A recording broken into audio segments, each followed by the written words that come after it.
All right, joining us now for more on the Sacramento Kings and their new draftees is Kings play-by-play announcer, and you can catch him on the pre- and post-game show, the ubiquitous Kyle Draper. And Kyle, thanks for coming on the show. Let's start with that number 9 pick, Davion Mitchell. To you, was he the guy that they had penciled in for weeks heading up to the draft, or do you think it was one of those situations where they kind of waited out, they saw that he was there at number 9, and then last minute they said, that's our guy?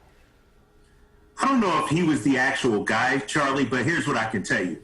He's the type of player they were targeting. When you look at the Sacramento Kings last year, for most of the season, they were dead last in defense. They needed gamers, guys that could come in and make an immediate impact on the floor. This dude plays both ends of the floor. He's a hard-nosed player. He's going to make you work for everything you have. And so I don't know if he was necessarily the guy that they had targeted, but he was the type of player. And we see it, you know, with all their draft picks. They wanted hard-nosed defensive guys. I've heard some Kyle Lowry comparisons. Obviously, Kings fans would be very happy if he went in the upward trajectory like Lowry went throughout his career. What's your grade for this Mitchell pick? I'm going to give it an A. I'm not going to give it an A+ because I want to see what he does. But, you know, everybody talks about his three-point shooting. If you look at his numbers from last year at Baylor, his three-point numbers were off the charts as well. And so, you know, to me, I compare him to a smaller Marcus Smart. You know, a guy that's going to get into you defensively, a guy that's going to make you work hard defensively, a guy that doesn't necessarily need the ball to impact the game. And so I love this pick. And everybody's talking about, well, they got a whole lot of guards. Well, we don't have DeLon Wright anymore. You bring in a guy that can take the best opposing ball handler, move Fox off the ball in terms of defending it, and, you know, free Fox up offensively. And so I love this pick, man. And, you know, Monte McNair hit a home run last year with Tyrese Halliburton, and I think fans will really like this kid this year. Hey, bring in the high-character kids, as many as we can get, and let's see what happens. How about the 39th overall pick for the Sacramento Kings? They go with the big man Keita from Utah State. What does he bring to the table?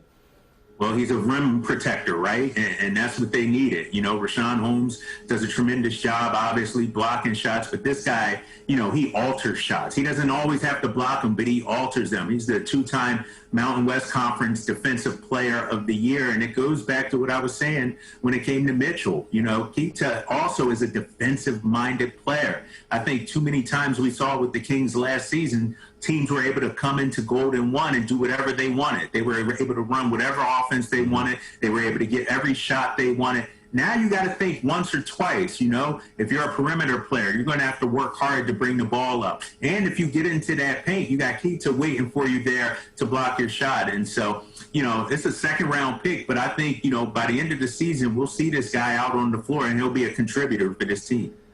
Hours after the Kings add Tristan Thompson to the mix in a three-way trade with the Celtics, is he a solution to play big-time minutes, or do you think this is a reserve move? I think it's a reserve move. Obviously, we got to wait and see what happens with Richaun Holmes, right? If Richaun Holmes comes back, then you got Tristan Thompson coming off the bench. But I think if Tristan does stay with the Sacramento Kings and does give them some minutes, one thing that he can do, he's a beast on the offensive glass. I watched him when he played with the Celtics this past season. I was able to catch a lot of their games on TV. And this dude is a rebounding machine. He doesn't call for the ball. You don't have to run plays for him. He'll get you 8 to 10 points just from second chance opportunities alone. And so it didn't quite work out there in Boston for him, only one season. But I think, you know, you needed big man depth. I think if you're the Sacramento Kings right now, you just need bodies. You need players that can come in and play for you, and I think Tristan Thompson can do that.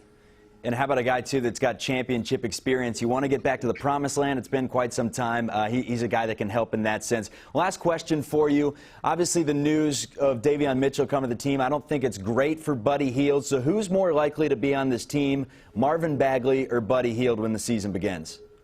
Ooh, that's a great question. If you are making me to choose a player, I'm going to say Marvin Bagley. I just think, you know, there's still, his script is still to be written. His story is still to be written. I mean, just talking about the number 2 overall pick, and I know a lot of Sacramento fans are down on him, But when he plays and when he's healthy, we've seen flashes from this kid. And so I just think, man, I would hate to give up on him. Then he goes and flourishes somewhere else. And so I think Marvin Bagley will be here. Buddy Hield's situation is interesting, right? I mean, because shooting is at a premium. And so if you get rid of a guy like Buddy Hield, you lose some of your outside shooting, right? And I think you still need him. So if you were asking me at this moment, I think they both stay. But if I had to choose one of the two that would actually still be here, I think it's Marvin Bagley.